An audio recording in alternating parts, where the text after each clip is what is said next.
Welcome to Amazing Business Radio with best-selling author and customer service and business expert, Shep Hyken. Shep will talk with some of the smartest thinkers in business to help make you more successful in your professional and personal life. This is Amazing Business Radio with Shep Hyken. Hello, everybody. It's Shep Hyken. We're back with another episode of Amazing Business Radio, and we have a repeat performance. This time, we're bringing John Rossman back to talk about his book, which really isn't a book. It's a manifesto titled The Pig, the Lipstick, and the Playbook of Champions. John has a great background. He was an early employee over at Amazon. He has a great idea that he is going to share with you, actually several ideas. Before we get started, a couple of quick announcements. First, I'd like to thank Birdie.ai for sponsoring our show. Birdie takes customer experience to the next level, instantly uncovering, understanding, and quantifying users' friction and pain points. More about them at the break. Second, if you've got an amazing story that you want to share, or you have a question that you want me to answer, please reach out to me on any of the social channels because I'm pretty much everywhere. And if it is a question, please use the hashtag Ask Shep. I'll either answer the question right there on this show or in my newsletter, the Shepherd Letter. And you can get a newsletter subscription simply by going to Hyken, HYKEN.com. And it's free, won't cost you a thing. Just fill out the form. And in addition to the newsletter coming to your inbox every Wednesday, you'll also get a copy of my annual customer experience research. So with that in mind, let's get into today's interview. John Rossman, he's back. John, welcome to the show.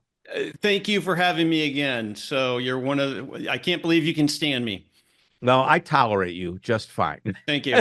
Seriously, I admire what you've done from the very first book that you've written. And we're going to talk a little bit about your new book, which really isn't a book. It's a manifesto. Before we get into that, I want to give everybody kind of the 60-second history of John, starting in Arthur Andersen. Then you went into your own business for a short time, and then you got to the company, although Arthur Andersen's a pretty good job doing what you did, but you went on the map when you became the first executive in charge of all customer service at small company Amazon. And that's a great story. So I was a young partner at Arthur Andersen in the business consulting business. I left them in 2000, right before that great brand and company made some miscalculations, and a couple of leaders really soured an amazing platform and business. And then yes, so I was an early executive at Amazon. I got to launch and scale the marketplace business at Amazon. So third parties selling at Amazon. I left Amazon in late 2005. I was a partner at another firm called Alvarez & Marcel for 12 years. And it was really there that I started to see the power of both storytelling and kind of frameworks and principles in helping my clients drive change. One of my clients at the Gates Foundation said, you should tell the story of Amazon. And I talked him into being my partner on that book called The Amazon Way. And the most recent book, it's called The Pig, the Lipstick, and the Playbook of Champions. And it's actually a free book. So it's got that added feature to it of it's a free download book. Yeah. And somewhere, I think it's toward the end, let me find it. It says free is a good price, or yeah. So I grew up in Portland, Oregon, and in the 70s in Portland there was a guy who ran an electronics store called Tom Peterson, and Tom Peterson would come on late night TV like when wrestling was on or something like that. I remember that. He would knock on the TV screen and he'd go, "Hello out there," and his tagline was "Free is a very good price." And I've always thought that what a great, brilliant concept is. Free is a very good price. And so I've got a number of kind of free resources available for business leaders to essentially help run and reinvent your business. Yep. You've got your digital leader newsletter. Yes. You've got your posters, chapters from Think Like Amazon, Big Bet Leadership Journal, Big Bet Leadership GPT, which I would assume is a piece of content that you drop into ChatGPT to get exactly what you want. Your custom. It's built on OpenAI on ChatGPT, but it actually has the content of Big Bet Leadership and a bunch of constraints and frameworks so that you can iterate with it, leveraging the thinking from Big Bet Leadership to help answer the questions that Big Bet Leadership entices you to do. So basically, for those that are listening, I urge you to download this free manifesto. It's not a book, it's a manifesto. I want to get your take on what the difference is in just a moment. But at the end, on page 52, I found it. It has these free resources. Now, why you want to do this with ChatGPT is it gives you an opportunity to talk to John Rossman through ChatGPT, because what you're really doing is picking his brain and asking questions about his leadership process. That's right. It has all of my material, so it does think it through from my point of view.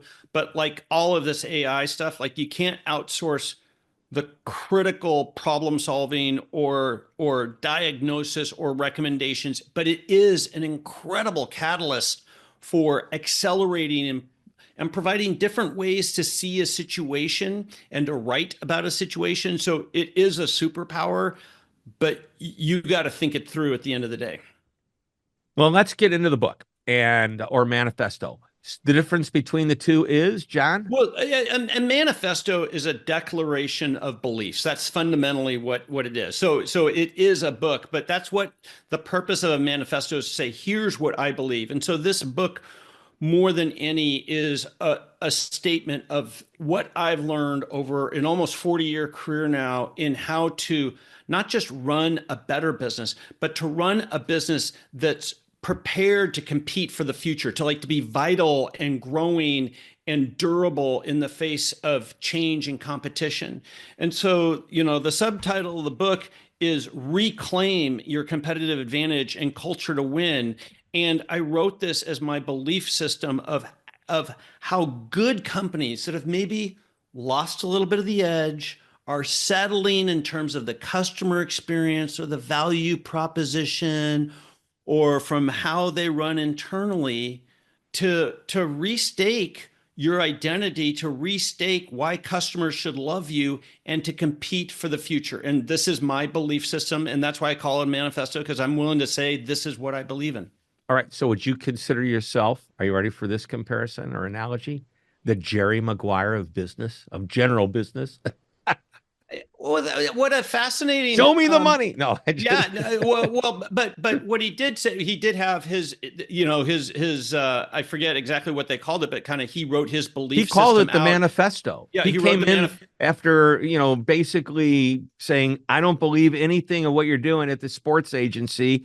This is what I believe in. And he managed to get somebody to follow him, who in the movie he eventually marries, or asks her to marry. Yeah. My favorite line from that meeting is when he got fired, and they're in a restaurant and they go, it's called show business, not show friends, right? And so that's my favorite line from that meeting. But yes, exactly. And I think, unfortunately, manifesto has gotten used by some criminals and evil people and everything. But fundamentally, it's a business manifesto. A manifesto is a statement of belief, and that's why I wrote it that, because the prompting for this came from my co-author of Big Bet Leadership, Kevin McCaffrey, and we were talking about mid-sized businesses and the challenges that they had. And he was like, John, fundamentally, both your books and the way that you operate is the playbook to help companies perform and operate better today and to become durable for the future.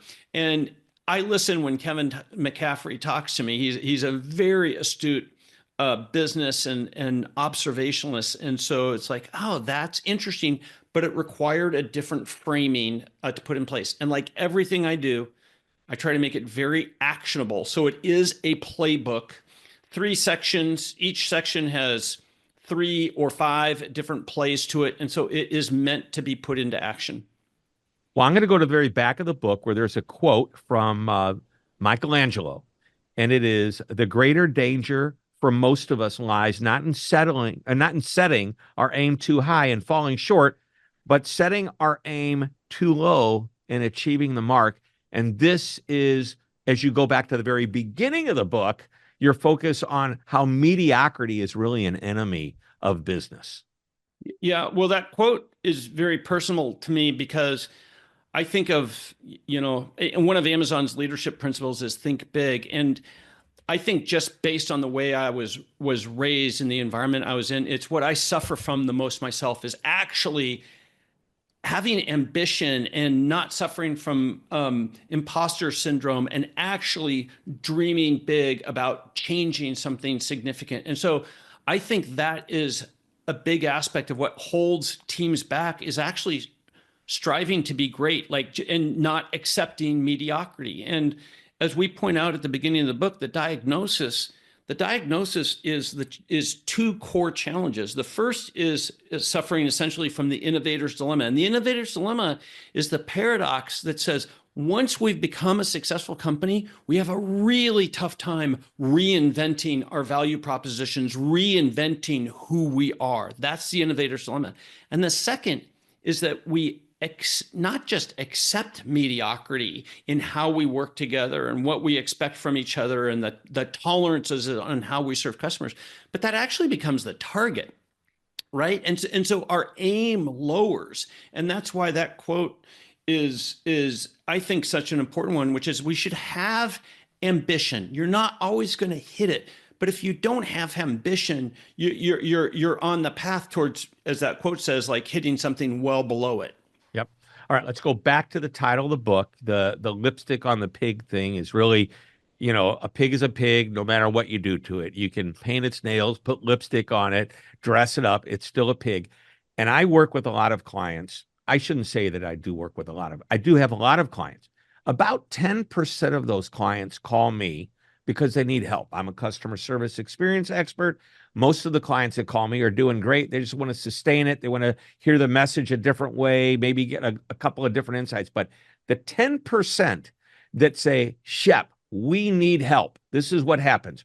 We're having a big meeting. Would you come and talk for an hour about customer service or customer experience?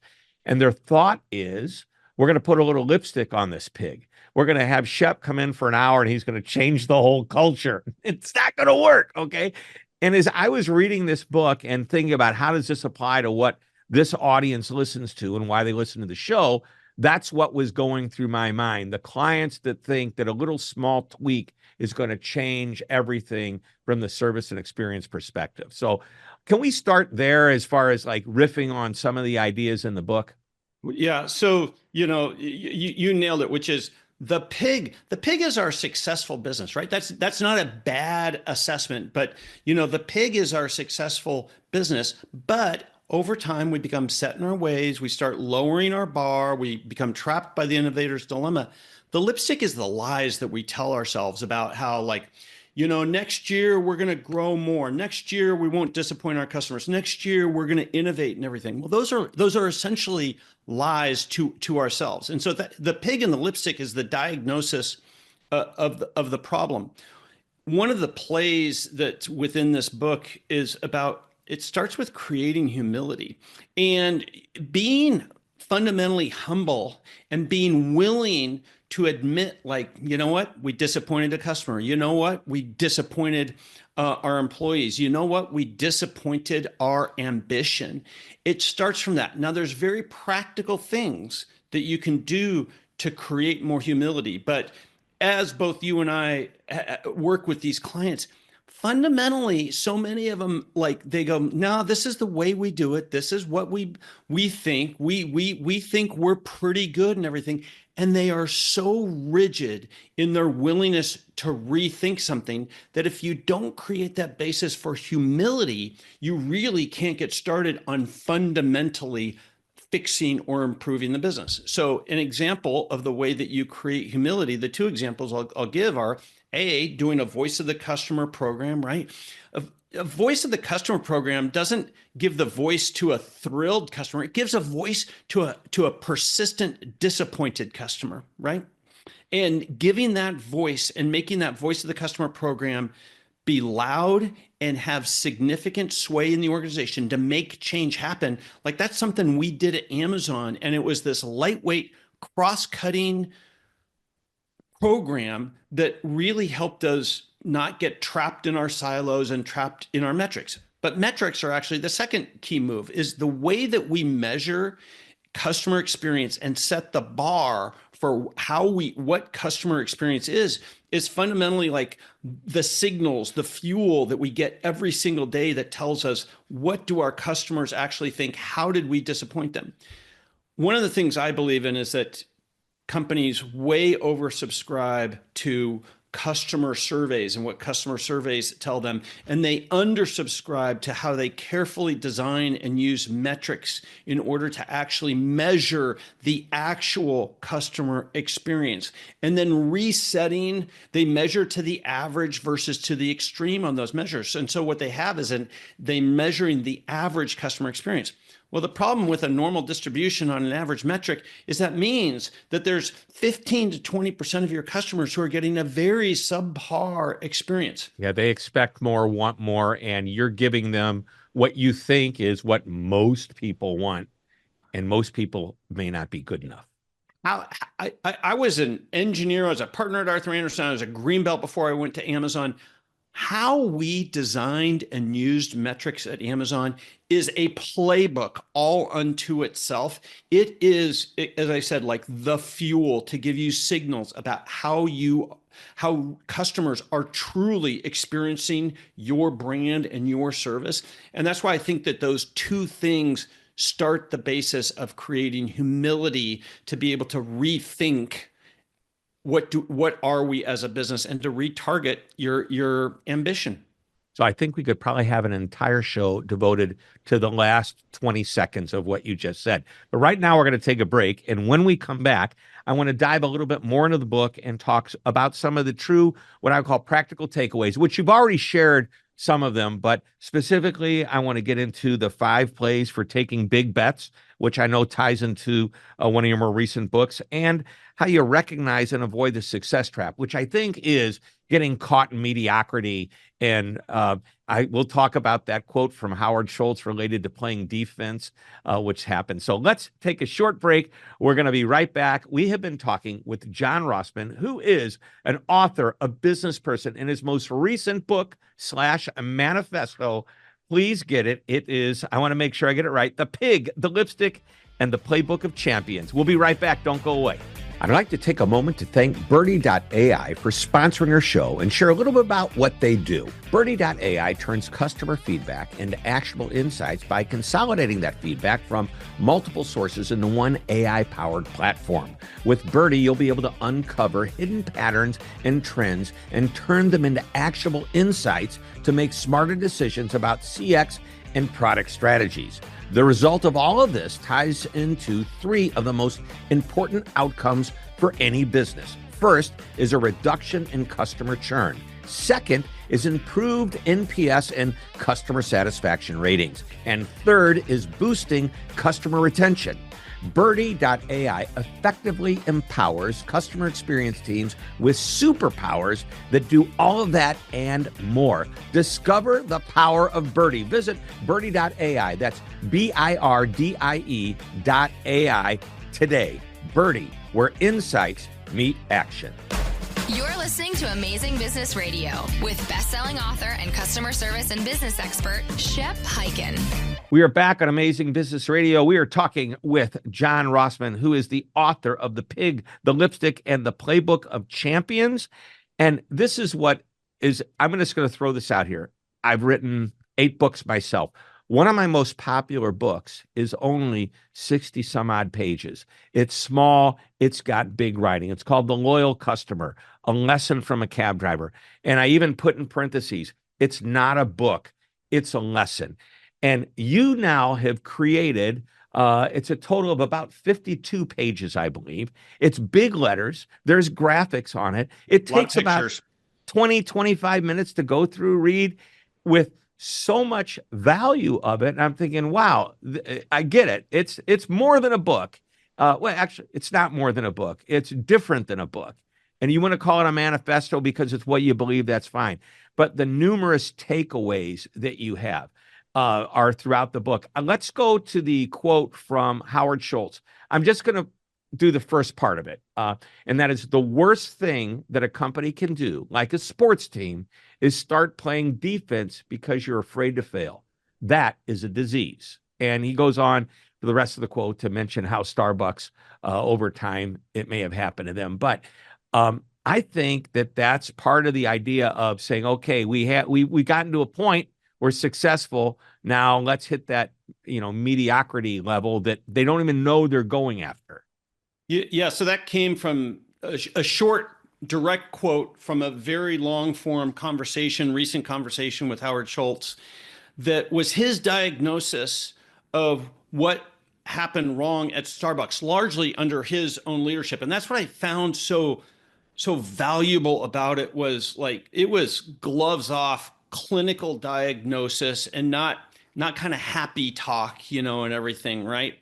And Starbucks is a gold standard brand, and as he points out, like, they stopped investing in infrastructure enough. They got greedy about efficiency, which greatly compromised at least part of their customer experience, which was the in-store customer experience.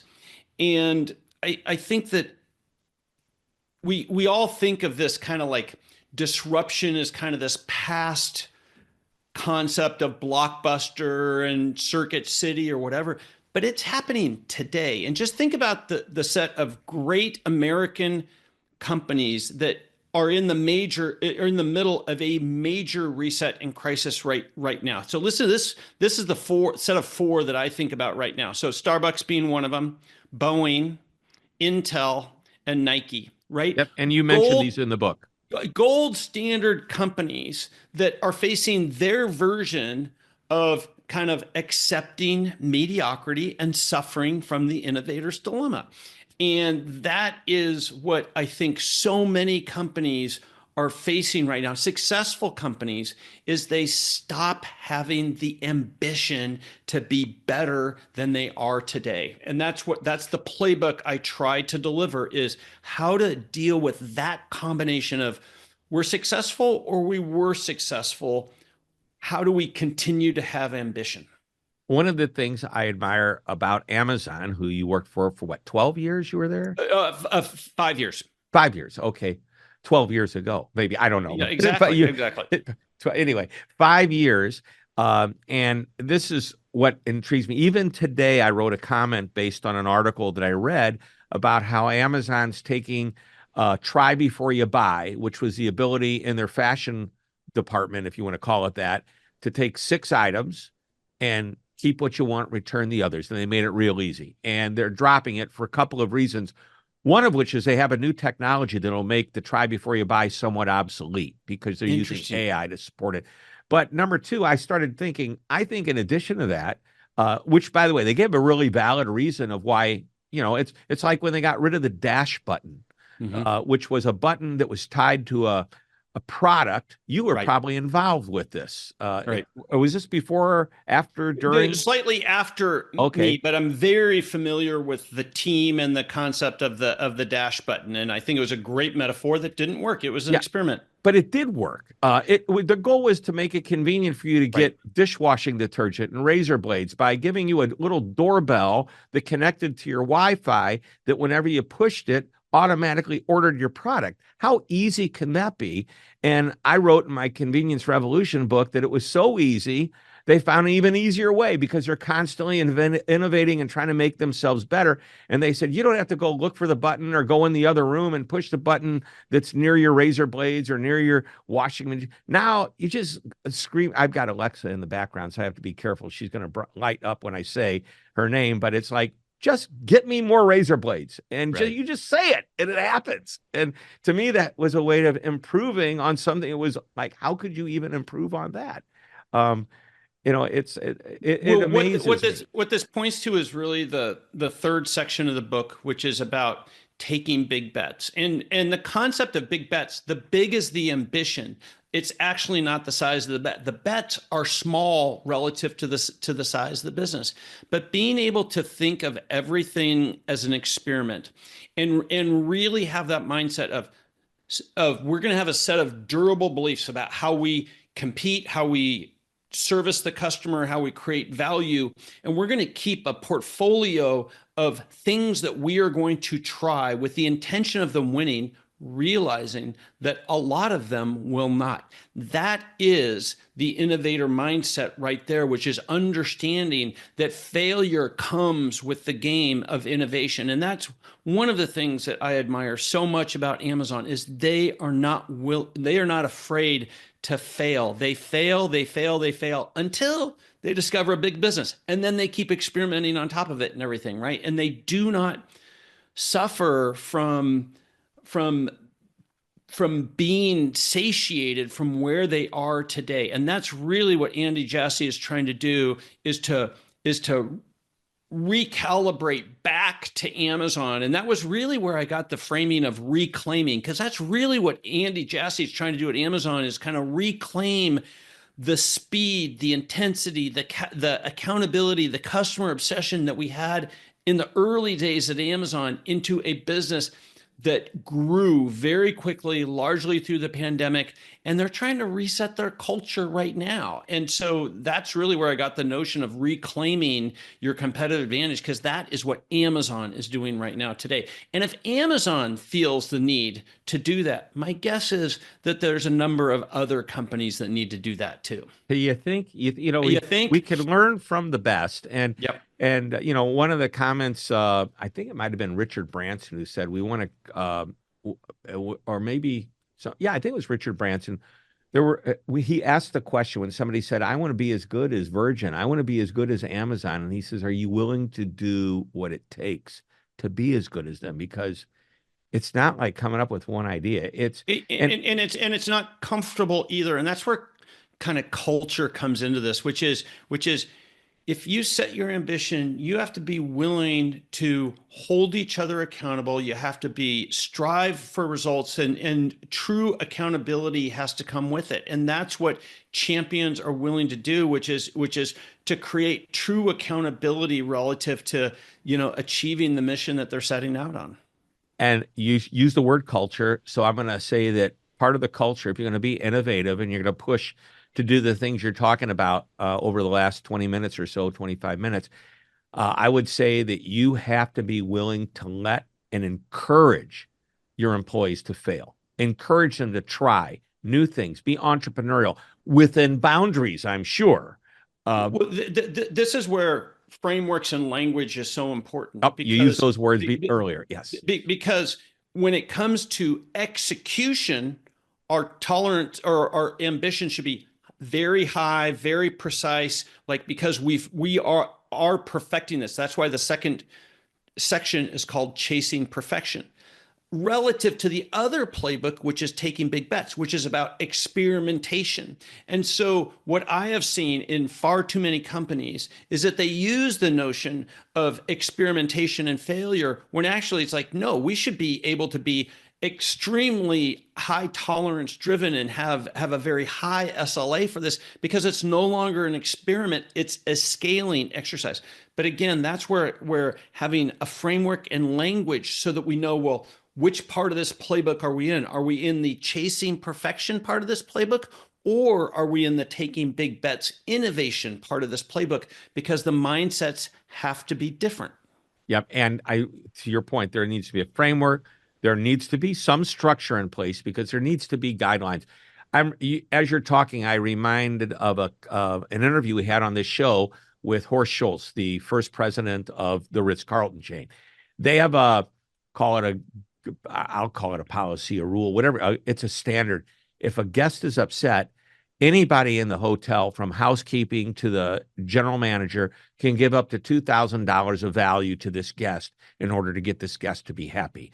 And one day, a guest left a California property, Ritz-Carlton property, and went to Hawaii and left their laptop in the room. Housekeeper found it. The guest called and said, do you have my laptop? Housekeeper, they went, yes, we have it in the housekeeping department. Well, I'm in Hawaii. I'm staying at the Ritz. The housekeeper got on an airplane, flew down and gave it, and then turned right around and came back and went back to work. By the way, staying under the $2,000 limit, right? And Horst said, we applauded her, and then we explained there's a guideline here. There's like any rule or policy, like wisdom needs to be applied, right? Yeah. Like common sense. Yes. But in theory, she did exactly what was right. Right. And but I think that's the whole point. We've got this manifesto with these ideas, and you need to put your own structure. You use the word or the initials SLA. You need to create your own standards. This is what's expected. Here's a line in the sand I don't want you to cross, but you are allowed to go right up to it. And right now, you're far away from it. So keep pushing yourself. Let's wrap it all up with the final question. And you have answered this question several times before, but now it applies to this topic, this book. I want you to give me, as the final takeaway, the one nugget of wisdom. I'm going to ask for 3 in rapid fire. Your 3 favorite takeaways from your new manifesto. So my 3 favorite takeaways are: A, is just framing and naming the problem that so many successful companies and teams are facing. And that's the pig in the lipstick, right? It's a combination of the innovator's dilemma and accepting mediocrity. So that's the first thing.